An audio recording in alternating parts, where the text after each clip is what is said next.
Good morning students. बच्चों, आज हम क्लास 4th में हिंदी सेकंड में चैप्टर 3 वचन का पालन इस लेसन को पढ़ेंगे और समझेंगे। तो सबसे पहले बच्चों आप अपनी बुक ओपन कर लीजिए। पल्लव, ये बुक है क्लास 4 की हिंदी पाठ्य पुस्तक जो हम पढ़ रहे हैं।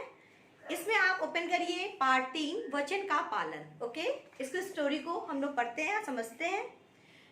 इसमें हम देखेंगे बच्चों बुक में, स्पेन देश के एक छोटे से गांव में एक बगीचे का स्वामी अपने बगीचे को सींचने और पेड़ पौधों को ठीक करने में लगा था। स्पेन देश में जो था छोटे से गांव में जो बगीचे का स्वामी था वो अपने बगीचे को ठीक कर रहा था। उसी समय एक व्यक्ति दौड़ता हुआ बगीचे में आया।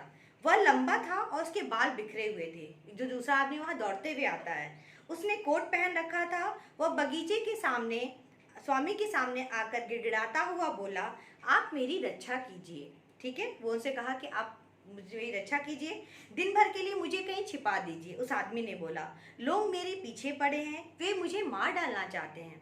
ओके, वह व्यक्ति थर थर काँप रहा था। वो ये सब जो बोल रहा था वो कांपते हुए बोल रहा था और उसे बहुत डर के मारे वो बार बार अपने पीछे की ओर मुड़कर देख रहा था। बगीचे के स्वामी को उस पर दया आ गई। उसने उसे एक कोठरी दिखाकर कहा, जाओ उस कोठरी में छिपकर बैठ जाओ। कोठरी मतलब एक कमरे में उसने दिखाया कि जाओ उस कमरे में बैठ जाओ, मैं किसी को तुम्हारा पता नहीं बताऊंगा।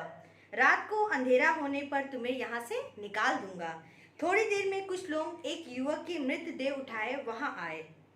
कुछ देर में वहाँ पे एक लोग आए, एक मतलब मरे हुए आदमी को लेकर के वहाँ आए।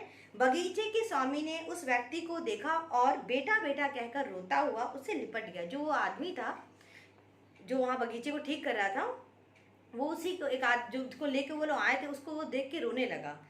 वो कौन था? वो रोटा उससे लिपट गया। वो युवक उसी का बेटा था, वो जो मरे हुए उसका आदमी को लेके आए थे। आज सवेरे वह अकेले ही घर से घूमने निकला था। ये देख के बहुत वो रोने लगा था। जो लोग युवक की मृतदेह लेकर आए थे उन्होंने बताया, गांव के बाहर कैवेलियर जाति के एक व्यक्ति ने इसे गला घोंटकर मार दिया है। उन्होंने बताया कि इसके गला घोंटकर इसे मार दिया गया। वह दुष्ट इसे पटक कर इसकी छाती पर बैठा इसका गला दबा रहा था। वो जो दुष्ट आदमी था वो उसका दबा रहा था गला। हम लोग दौड़े किंतु वो भागकर कहीं छिप गया। वो बताते हैं, हमें बहुत दुख है कि हमारे पहुंचने में देर हो गई और आपके पुत्र के प्राण हम नहीं बचा सके। वो उनसे कहते हैं, क्षमा मांगते हैं कि हम आपके पुत्र के प्राण नहीं बचा सके। कैवेलियर जाति और स्पेन के दूसरे लोगों में शत्रुता थी। ये इसलिए हुआ था कि स्पेन के जो लोग थे और कैवेलियर एक जाति थी वहाँ पे, उनमें क्या थी? दुश्मनी थी। कैवेलियर जाति के लोग दूसरों को इसी प्रकार छिपकर वो मार देते थे। बगीचे के स्वामी को उन लोगों ने हत्यारे का रूप रंग और उसके कोट का रंग बताया। बगीचे का स्वामी समझ गया कि जिस व्यक्ति को उसने कोठरी में छिपा के रखा है वही उसके पुत्र का हत्यारा है। उसी ने उसके पुत्र की हत्या की है, लेकिन उसने उन लोगों से हत्यारे के संबंध में एक भी बात नहीं बोली। बगीचे के स्वामी का दिन तो अपने पुत्र के अंतिम संस्कार करने में बीत गया। रात हुई, अंधकार, जब चारों तरफ अंधेरा फैल गया, जब सब लोग सो गए तो बगीचे का स्वामी अपने घर से बगीचे में आया।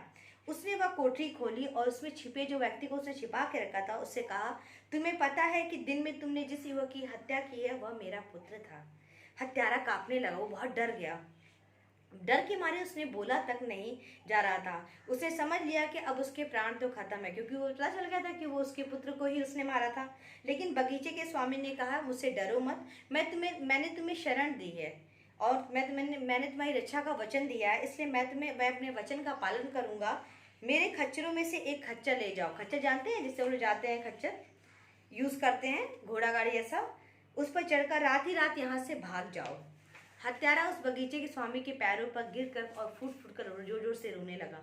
बगीचे के स्वामी ने उसे उठाया और कहा, मेरा मरा पुत्र अब लौट नहीं सकता है, तुम व्यर्थ में देर मत करो। व्यर्थ मतलब बेकार में तुम देर मत करो, क्योंकि अब पहले जैसा कुछ सही नहीं हो पाएगा, तुमने तो उससे मार डाला है।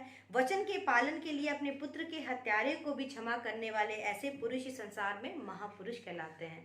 ऐसे इंसान ही जो ऐसा काम करते हैं कि उन्होंने अपने वचन के पालन के लिए उसे कुछ नहीं बोला और उसे जाने दिया, ऐसे ही इंसान को महापुरुष कहते हैं। तो बच्चों, इससे हमें शिक्षा मिलती है कि उस आदमी ने जैसे अपने वचन का पालन किया उसे उसी तरह से हम सबको भी करना चाहिए। तो यही शिक्षा हमें मिलती है। इसका जो कल शब्दार्थ है और जो भी इसका एक्सरसाइज है उसको हम कल पढ़ेंगे। आज के लिए इतना ही बच्चों, थैंक यू।